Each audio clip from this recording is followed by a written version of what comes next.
Hi, welcome to my channel. I'm Susan. Today we're going to do something from the 1970s that I think, unless you were a homemaker back then, you probably don't know what it is. It's called a fuzzy navel cake. It was quite popular back then with Harvey Wallbanger cakes and some of the others made from mixed drinks. So today that's what we're going to do. But first I would like to tell you, I'm new on YouTube. And I want to thank all of you that have been so supportive, have subscribed to my channel. I hope you enjoy it. Please remember to hit the like button if you like the video. But I really appreciate your support, and I just wanted you to know that. So we're going to get started. Now, 24 hours ago, I had a can of diced peaches, a 15-ounce can of diced peaches that I put in a bowl, along with, what did I have? A half a cup of peach schnapps. You can find this at a liquor store. The dog's taking a drink of water right now, which always seems to happen the minute we get the camera rolling. Then I took a quarter of a cup of orange juice and a cup of sugar. I put it all in a bowl with the peaches, mixed it up, put it in a glass bowl, refrigerated it for 24 hours. Now that's very important to get that liquor into the peaches, of course. So now we're going to finish up the cake. And what we're going to do, we're going to take just a box cake mix, yellow cake mix, and we're going to pour it in to our mixer. Let's get it poured right in there. This cake is quite good, but it takes a lot of shortcuts. And I kind of like that because it's quick and easy. Set that back there. Now we're going to take just a small box of instant. This is instant vanilla pudding. I'm going to put it in there also. You're going to see how easy this comes together.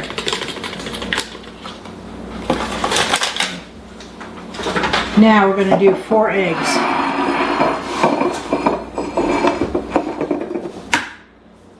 Let's do 1. These are room temperature eggs. Please remember when you're baking, room temperature eggs.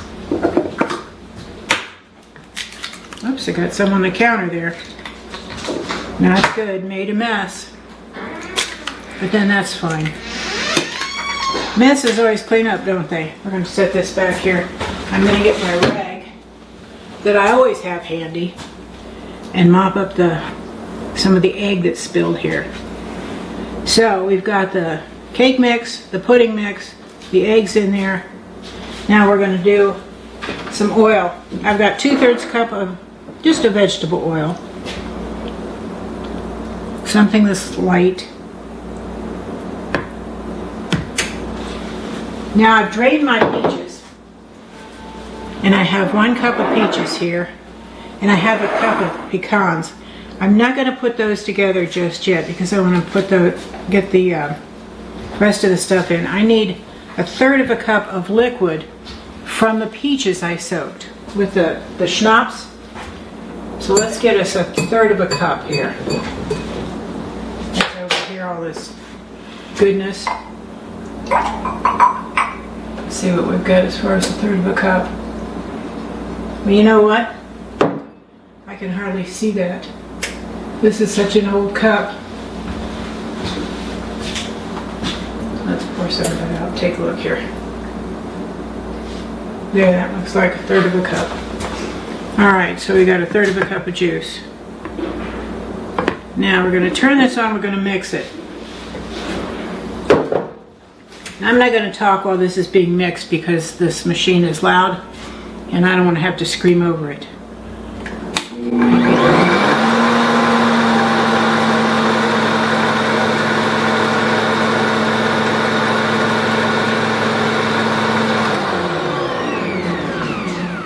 And get a spatula. Of course, I forget something sometimes.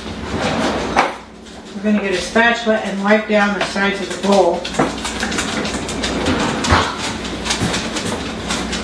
Did you ever do that? You ever start something and then, oh my gosh, I forgot.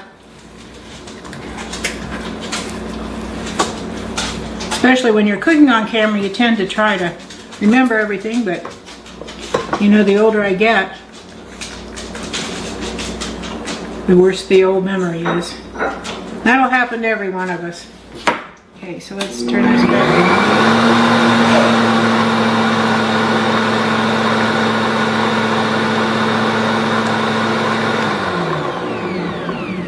Make sure this is mixed really well. Yep, good. I'm going to take my beaters out.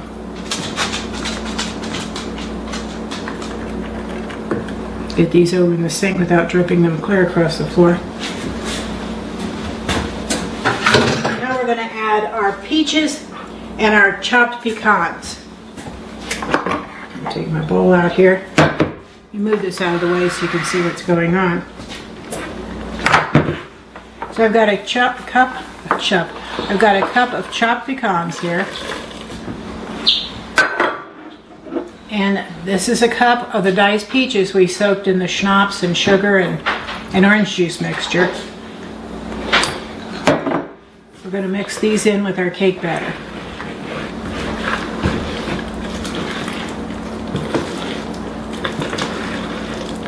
And then I've got my oven heating to 350 degrees. And it says you're supposed to put it in a bundt pan that you grease and flour. Now I don't know about you, but I hate greasing and flouring a bundt pan. So I found a shortcut. I have this, and this is not a sponsor by any means, Pam spray with flour in it. And it makes quick work of greasing and flouring a bundt pan. But I'm going to take this to the sink here to do it because I don't want it all over my kitchen. And I'm just going to... Well, you want to get it good too because you don't want anything sticking to your bundt pan. Okay, we got it greased and floured. We're going to pour this in. And then we're going to bake it. We're going to put it in the 350 degree oven. We're going to bake it for 55 to 60 minutes probably. It's a pretty thick batter.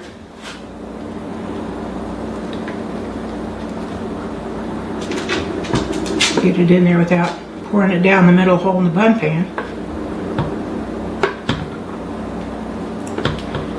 You know, we thought it was, we had some sunshine here recently in northern Minnesota, which we welcome. Of course, we had some wind with it too. But we had, birds are coming back. And I opened the door to let the dog out this morning. And there were two beautiful, just absolutely gorgeous goldfinches feeding on our bird feeder. We don't have the little finch food feeder, but they were just happy with the sunflower seeds. So the birds are coming back. And we love to see that. We love to watch them. One of these days I think I'm going to go out and get a bird bath. But then again I think no, probably shouldn't because they attract mosquitoes, all that water sitting there. So I probably won't do that. So here we go. This is ready to go in the oven. I'm going to stick it in the oven, like I said, for 45, I'm sorry, scratch that. We're going to stick it in the oven for 50 to 60 minutes. This is a hot 350 degree oven. Put it in there. I'm going to set my timer to, let's do 50 minutes. Sometimes my oven cooks a little hotter than normal. So, in the meantime, I'll see you in about 55 to 60 minutes. Okay, we're back. The cake's baked, mine baked about 50 minutes. So I've cooled it just slightly. I don't want it piping hot. Now we're going to make a glaze for it. And this is 1.5 cups of sifted powdered sugar, confectionery sugar, icing sugar, whatever you call it. And then I've got 1/4 cup of that juice we saved from the peaches. So we're going to put that in there. I'm going to make a glaze here.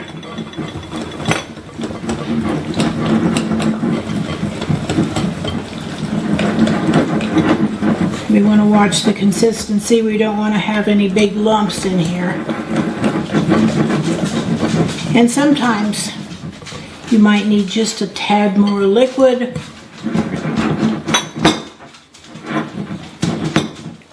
Okay. Okay. Now I've got this cake on a cooling rack, and there's a piece of saran wrap underneath it to catch the drips, because you don't want that going all over your counter if you can possibly avoid it. Get rid of that. Now, what I'm going to do is just ladle this over.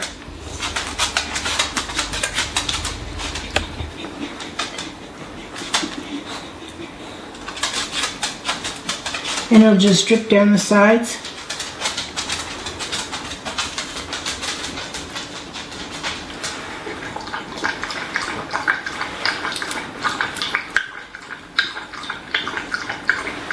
And it'll soak in a little, which is what you want.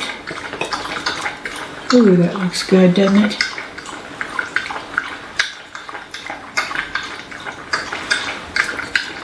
Of course, as you can hear, this is the way we started, with the dog lapping water in her bowl. And that's the way we're going to end the video. Okay, so that's done. This is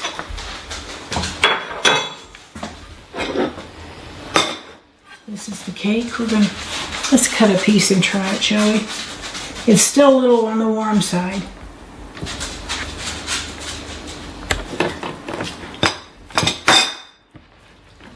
Oh, it's nice and soft.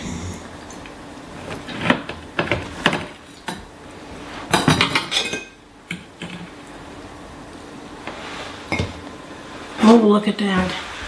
You can see the peaches and the pecans. Oh.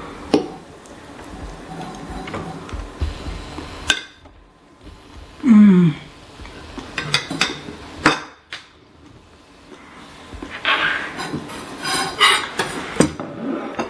That is so good. It's nice and moist. Very moist inside. Can you see? Oh, there's a little piece with nuts on it. Well,